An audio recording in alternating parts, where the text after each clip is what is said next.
Welcome back to yet another episode from Point Pleasant of It's About Time. I know it's been a little while since we've kind of been together in a sense.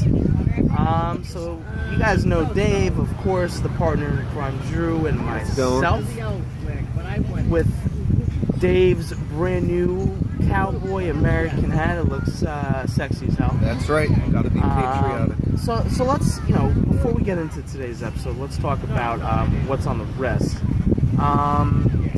You guys know, if you guys watched the previous episodes, I'm wearing the Hamilton khaki right now. However, there's going to be a slight change. I meant to do a review for you guys, and You did do a review. well, yes, but not like a more in-depth review. This is a follow-up, you mean? Stuff. Yeah. Anyways, there's going to be another piece that's going to replace this one. I'm going to do a follow-up episode tomorrow of what's going to be replacing this. Why? Drew, what's on the wrist? What's on my wrist is what I bring down pretty much every time I go to the beach. And once again, it is the Corum that I love so much. Nobody can see that, probably. Okay, well, I'll go closer. Just and saying, make you happy. nobody can see that. The Corum Admiral's Cup Automatic with the black dial. And What year is it from? this I would say is in the late 90s, early 2000s. All right. It's about 15 years old, but it's a great beach watch and one of my favorites. It's still in my top 5. So, Dave, what do you got on the wrist? I have the same thing that I've been wearing for a while now. It's my favorite watch, the Oris automatic. And why is it your favorite? I just like the design. Yeah, take that off for a and second. the, Show people. and the functionalities of the watch as well. What's different about this Oris is the fact that it is a 38 millimeter, as is the 39. this is a 39. 39. Oh well, now That's it's in the smart. sand. 39 millimeter. It's a good thing. Now that's the good part of our episode. It can go in the sand too. No, it's not. It's 38. It's a 39. 38. Don't listen to that. 38 millimeter. Okay, it's a pretty rare 38 millimeter. This is probably from the late 80s, early 90s, and it's got a skeleton case back with as well, and it's got a dark. It's quite, wait a minute, hold on. Wait, navy let's face clarify dial. because we did the episode. It's an exhibition case back with That's sapphire. Correct. So, Thank you. Jared, what's our episode about today? Alright, so something interesting recently. I'm going to give another shout out to Federico Iosa because it was an episode he just did recently. By the way, Federico, if you're watching, hi. Thanks for the nods in the comments. We gotta do an episode where you say, Well, he's down in Miami, oh shit. so it's not going to really work. I'll be in Fort Lauderdale in freaking November with Dave, so you never know. That's Yeah, right. Looking forward to that. So, anyway, so he did an episode recently, and I've had this episode on the list for a long time now. What does well-regulated mean? Right? So when it comes to courses, we're not really talking as much about that. We're really talking about automatics. Whether your auto is brand new, 10, 15, 30, 50, 60 plus years old. We've talked about regulation in the past, but what does it really mean to be well-regulated? So Zenith, however you want to pronounce it, came out with the, I think it's the Zenith Defy Lab, kind of recently, and that one is apparently the best well-regulated watch in the world, hands down. It's plus minus a second over 24 hours, maybe over 2 days. Again, it's a very different kind of movement. It's patented. They're going to work to put that technology into their other lines, maybe with Tag Heuer and some other brands that Jean-Claude Biver has under his belt. But the next best one that I can think of, and then we're going to go into just more common everyday watches, is Rolex with their 31, 35 movements. They're more newer ones, plus minus 2 seconds. Now typical chronometer, plus 6 minus 4. But let's say you're not within superlative chronometer or the Zenith Defy Lab standards. What's good for a watch that's not brand new? Maybe one that's, like Drew's, 10, 15 years old. Listen, the typical, if you go under a lot of websites, it's going to tell you anywhere between, a few seconds to about 8 to 10 seconds a day, plus minus. I mean, if your watch is running a little slower, again, you check the needle and you move it, but if it's still running slow after that, chances are you're going to need a little bit of a servicing because it should mainly be running on the faster side, but a lot of vintage watches may not. Drew, what do you think? Yeah, I mean, Jared's right. They do say about within 10 seconds is where you want to be, especially for more vintage watches that do need. But even some newer watches that are not regulated technically. Yeah, and you're not talking about like I had an episode many episodes ago about my Omega 8500. I mean, the newer movements, they have because the newer movements are done now by machines. They have to be regulated by machines. It's not like these type of watches anymore, where Dave... You can't just open it you up. Can't, even Jared's, which is new, where you can open up and you turn it with the screw. And that will take care of how fast or slow you can make the watch, which is really cool. I wish they wouldn't have gotten rid of that technology, because I know why they did. Most watches do not have that kind of technology. Most. Even the new Rolexes, you don't have to regulate them by computers. Well, the higher end, the new Rolexes, you do have to regulate by computers. Yes, you do. You do have to? Yes, you do. Yours, you had to regulate by a computer. Remember, and yours was from 2005. That was 2002, and that was regulated by a computer. So after 2000, Rolex was one of the first companies that did that. And they did it because they don't want you going inside the watch or having a watchmaker coming in and doing the screw. But now, they have to do it. Is it a bad thing if... Now again, I'm going to make the argument here that if it's running within that +2 -2 and it's regulated by a computer, what's the difference? Well, it's more expensive. That's No, but I'm saying if it's running within that standard, who cares? You don't need to who cares? Yeah, you would never open it up. Guys, remember, but one of the things we said episodes ago, I can't remember on which one. Google Blink County Fair. You don't open up a watch unless you have to.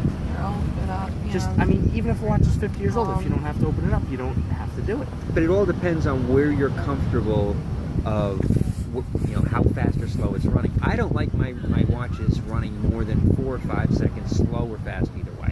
So if it goes Do any over of your that- watches run outside of that? No. I pretty much have all my watches within 5 seconds, either slow or fast. And I'm okay with that. Some people need 2 seconds, some people need 10, some people need 30. It all depends. But for the most part, it's very difficult to get a watch to within 2 seconds. I mean, you have to play with... Most watchmakers, I think, and especially if you ask Matt and Sergio, who are watchmakers, they're going to tell you that it is extremely hard. And most of the times, watchmakers won't even take the time to do that because they're going to have to keep moving it a little bit. The smallest bit of movement could throw it off 5 seconds. And everybody wears watches differently, and watches will react on different people's wrists different ways. So it does drive them nuts. However, I know with my watches, I have probably about 30 in my collection still, and I'd say I have about 5 or 6 that run within more than 2 a day. Listen, I would say here is my absolute threshold. Now they're saying absolute August threshold. 3rd through 11. I think it's 8.5 That's a little bit better. or 8.56 seconds a day would mean a minute per 7 days. That's actually okay. Yeah, August 3rd That's through not. 11. That's actually very standard, typical, normal. If your watch is running, let's just say this. 30 seconds or worse a day. Anything even over 20, it's really not that good. I mean, there's some people that just don't care about accuracy. I get it, but it should be within some sort of standard. If you're caring about, and that's the difference between old regulation and new regulation. The new regulation is all done with computers. What do you think of vintage watches? Let's say a vintage watch That's Saturday, August 4th, or Sunday, August 5th. Oh, anything that's 30, well, I have this with my Rolex. I have a 1987 Rolex, which is still one of my favorites. And I constantly, every 3 or 4 years, I have to get it serviced and overhauled, because that type of watch still needs the maintenance. And that type of watch I want to run correctly. I like that watch running within 3 to 4 seconds, either fast or slow. To me, I have to have that, and that's a Rolex. But if you had I know I lent Jared my the Anacar. Even the more Okay, western- if Yeah, that so ran good. within 30 seconds, I wouldn't care because I just wear it as a. Yeah, no. First of all, that around. watch My grandma's doesn't brother hack. had one. It doesn't hack. But my point is, it's based on what you have. If you have a $5,000 Rolex, you're going to want it running tip top. If you have a $50 Anacar, you don't give a shit how Oh my it God. runs, as long as it runs. But again, we have to say that, if you want accuracy, you got to go with reports. But if you want something that will just keep going and last you forever, Wow. And it seems like it has really changed. very rarely does an automatic just ever stop. It may start going off by a minute or whatever, seconds or 30 seconds. I mean, it's not typical for most watches, but again, the only reason why you really have to open it up, check the seals, things like that. But again, let's do a little recap. Well regulated, I would say within a week. I would personally say. Be about the standard for most people. I mean, but it all depends. Even again, if it's 10 seconds, it's not unacceptable. before you buy a watch, if you're concerned about regulation, know whether it's done by machine or whether it's done by hand. If it's done by machine, it's going to be a lot more accurate. But it's going to be a lot more expensive. Okay, that's the trade-off. My 8500 is running dead on. And chances are, once you bring it back, now you're going to but have it's to gonna be bring it expensive. into somebody like maybe even the manufacturer do it, because Sergio and Matt can't do that. Now, Sergio does have a machine to do it, but again, it's not going to be cheap, nor is it going to be. It's not going to take How like much do you think it would run you? I swear get that was my thing favorite trip of the entire recalibrated. summer. Yeah. It was Probably right after $200-300 just for that. Okay, because that Now, machine is let me very ask a question. expensive. What's the That day, process when's for this regulating a Ron watch just like that? saying? What do Good they question. have to Let's do? ask Sergio. Oh, you don't know? I don't know. I know they put it on the machine, and I know it. I've seen Sergio do this. Right, They Friday put it on the morning. machine, and then they have to tilt it a certain way, and then they have to do some other stuff to it as well. My to next tighten question: it Does up. that have to do with Ridiculous. on the balance wheel, the little Well, gold now, I don't screws, know if or you no? read they're doing Where they a have new to tighten them and payment loosen them to plan. regulate they had it for a long the time. I'm frequency? not Yeah. sure. I know they That's throw what when they they're throw it on the doing. machine. Usually he A has lot to more keep the logical case to do. semi-open, so he's able to turn whatever he needs to turn, and then he can tell by the machine tells you how fast or slow it's going to be based on when you put it down, how fast or slow it is a day. It's a very expensive machine. It's a new age machine. Not a lot of people have them, and the reason why Omega and Rolex and all the big dealers did it was Do you know who else does because computer regulation besides Rolex and Omega? who does computer regulation? Cartier does it. There's a lot of them. Oh, they do? Oh yeah, and the new ones. The one reason do they you do it prefer? because they you have to send it back to them to get more money. What's that? Which one do you prefer? Just Oh, you know, old school, new school? Oh, I like old school. Yeah. I love the Yeah, it was like 10 years ago. accuracy of the 8500. I love the new school standards that When do they're you think coming you're gonna out break with. that one back out? Farrell's. I was wearing it a couple weeks ago. I love wearing it, but it dreads me when I have to go take it in for repair. This one, you know, this, as Jared was mentioning, yeah, watch it's 15, 20 years old. All I got to do is just have, if I can't open the back, I'll have a watchmaker open the back, I'll turn the screw, I know how off it is, and that's it. I know exactly where I have to turn the screw, and it's back to normal, and that's it. He'll put a new seal on it, it'll cost me $20, and I'm ready to go. So, I mean, I like anything you can turn with a screw. I like being in control of as much as I can be in control of. Let's put it that way. I don't like sending it out to other I people. think the newer the watch is, the better it'll run over time. When the seals break down and more things get into the watch. That's why they say you need to service it probably maximum once every 5-ish years. You should. You'd be like Keep it running in tip-top shape. Bob and Phyllis the never having to accuracy pay is for gonna hands vary for sure. Yeah, absolutely. So, I mean, that always happens. Dave, what do you think? Do you like the new school or do you like the old school thought? Do you like turning with the screw or do you like... Of course, my phone's ringing. Yeah, my thought is that I like the it would be the old school method where someone actually goes in there and regulates. Do you like the ability to open up the watch so you can regulate Exactly. it Yeah, yourself? something about the computer regulating it, I just don't like it. I don't. Computers today are just too much neuralized as it is. Yeah, I would kind of like that technology out of one industry for a change. And I don't know enough about it. Theoretically, right, a lot of the regulation and things that they used to do in the past, that's old school. I mean, again, that's one of the innovations, I guess, but is it a positive or negative innovation? I guess that depends on how you look at it. I think yeah. it's Both. yeah. It's both. Because it does increase the accuracy, but it does decrease your ability Right, to fix but the however, problem. but there's a Right. the That's big the trade-off. overarching to this, and this is a good place to leave off with this episode. Do people really buy these kinds of watches for that kind of It's accuracy? like 2 months though. Guys, we're gonna leave it up to you. You know what? Leave a comment. Let us know what you think. Send us an email.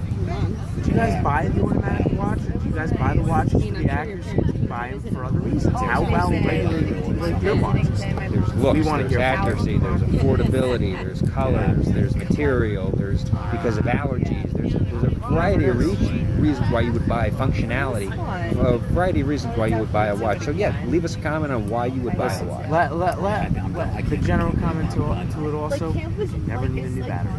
That's true. And that will Yeah, never you change with an automatic watch. So, guys, again, thanks. Please drop us an email, drop us a text, drop us a comment on any Like of our and episodes. subscribe, guys. We're already up to 111 I know passes. the subscribers keep coming in. I'm telling you, which is great. Better than where we thought we were going to be. So. Yes, and if Federico ever comes around, I'd like to do an episode with him. I think that would be a blast. That'll be good. Absolutely. And thanks, guys, for joining us. And we'll see you. Thank you, everybody here at Point Pleasant, for hosting us today. And we'll see everybody here on another episode of It's It's about about time. time. Thank you.